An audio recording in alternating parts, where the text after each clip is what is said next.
Though, of course, I'll have to reserve my tough but fair final judgment until I have all the facts.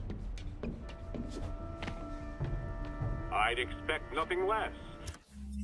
And let me stress, this is in no way replacing our brave officers of the law, just augmenting them in a way that cuts through the red tape and gets results. And results are what we want.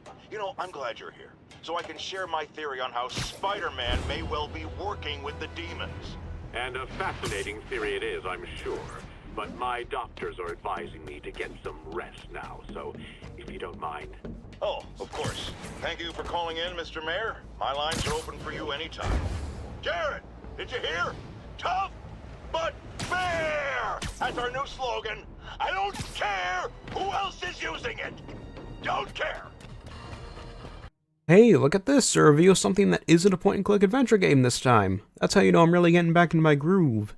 But anyway, while I was doing all that other video stuff and PAX and university kicking into gear, a certain game came out in the form of the PC release of Spider-Man from the PS4, now remastered for PC. Now, I'm a pretty big Spider-Man fan. I've got a soft spot for the supernatural heroes of both Marvel and DC. In fact, if you go back and ask a teenager me who my favorite was, he might say Doctor Strange or Ghost Rider. But in the end, I always find myself coming back to Spider-Man. I know most of his villains, characters, stories, it's all pretty familiar for me. So when I saw this hit PC, I figured, why not? I'll play it again. I didn't even get to all the DLCs anyway. And so here we are. I 100%ed my first save file, and now I'm on to doing the same thing on New Game Plus on Ultimate difficulty. So yeah, why not review it at this point? Clearly I've got some thoughts on the game. And before we start, since this is my second playthrough, I've done a bit of modding to change certain suit models and the like. So if something seems odd or out of place, yeah, that's why. With all that out of the way, let's swing into this review, shall we? See what I did there? This is Spider-Man Remastered.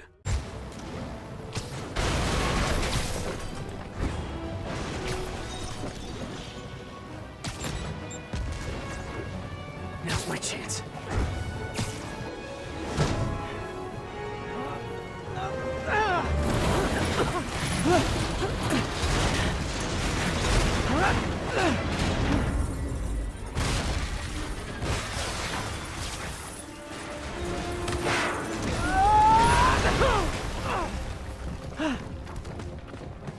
Hope I live to regret this.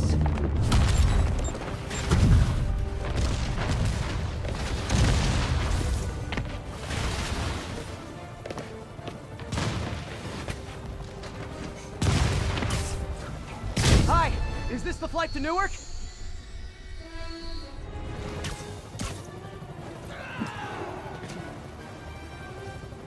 As is pretty clear from the start, Insomniac went down the route of going for a more realistic style for their Spider-Man world. It's understandable, honestly. Spider-Man is a pretty grounded hero in a much more grounded world compared to most superheroes. And on top of that, it's really difficult to nail a comic book art style in any other medium, let alone a video game. The Spider-Verse movie was already a massive ordeal. Trying that in video game form would only complicate things more. Although that doesn't mean they did the MCU thing of trying to make the costumes realistic. Peter and his villains are still wearing costume suits with none of the extra lines or padding or anything like that the movies add on.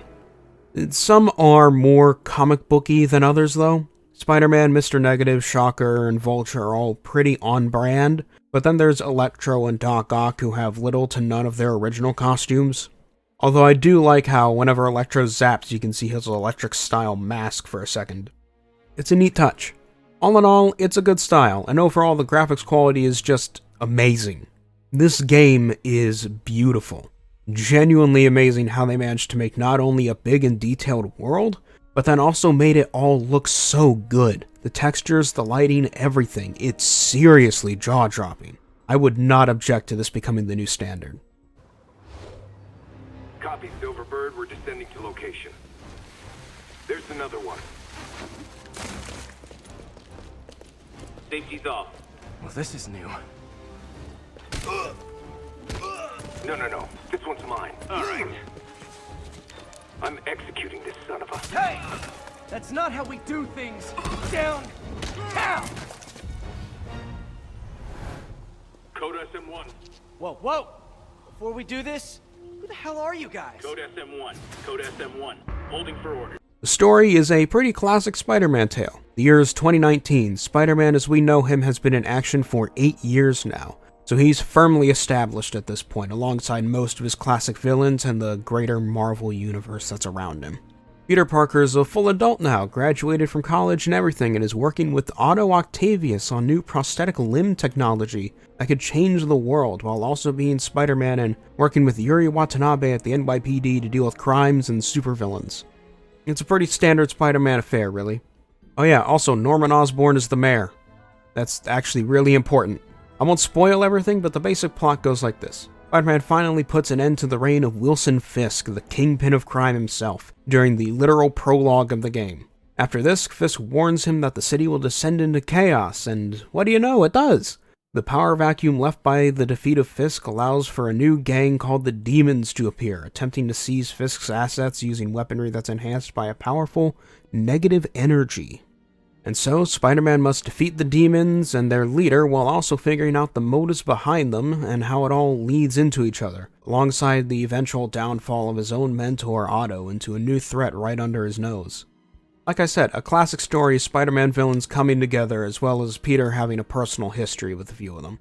This game is also what made me like Mr. Negative. He's a fairly new villain in the roster from the comics, but this game does him very well and makes him a character that I think is worthy of being up there with the Sinister Six.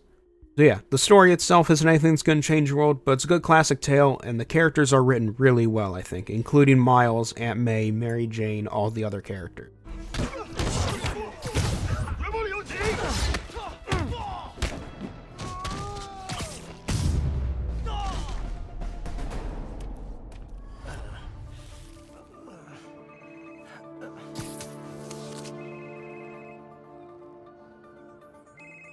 Hey, Willie. You. Nice jumpsuit. Slimming. Stay out of my business. Wait, the demons. Who's their leader? Keep my men alive and maybe I'll tell you more.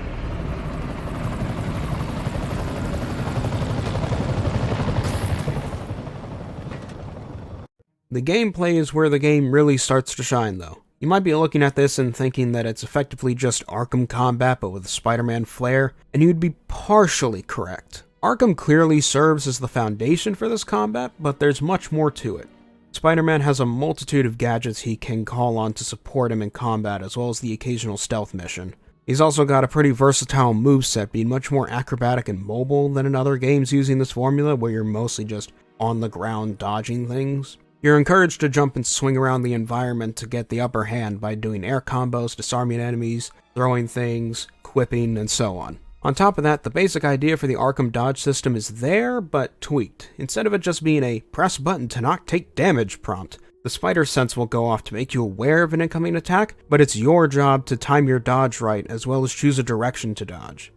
This makes the dodge system more based on player input and game sense rather than pure button reflexes, as you need to make sure you're not accidentally dodging into a wall or a car or another attack entirely because you are a moron. And believe me, on ultimate difficulty that makes a big difference because enemies hit very hard, especially the rocket launchers. Speaking of swinging, that's the other big part of the gameplay. Honestly, just swinging around the city, running up walls, running from roof to roof, etc., it's just pure Spider-Man thrill.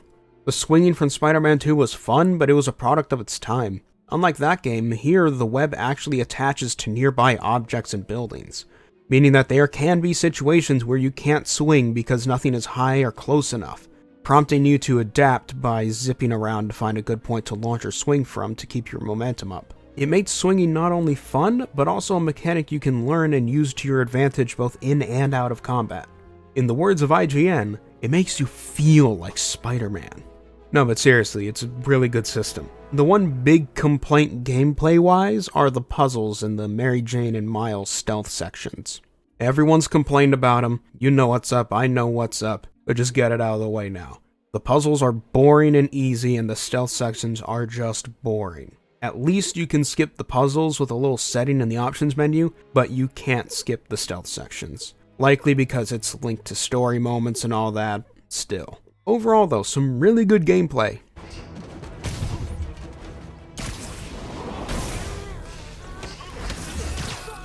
Hey,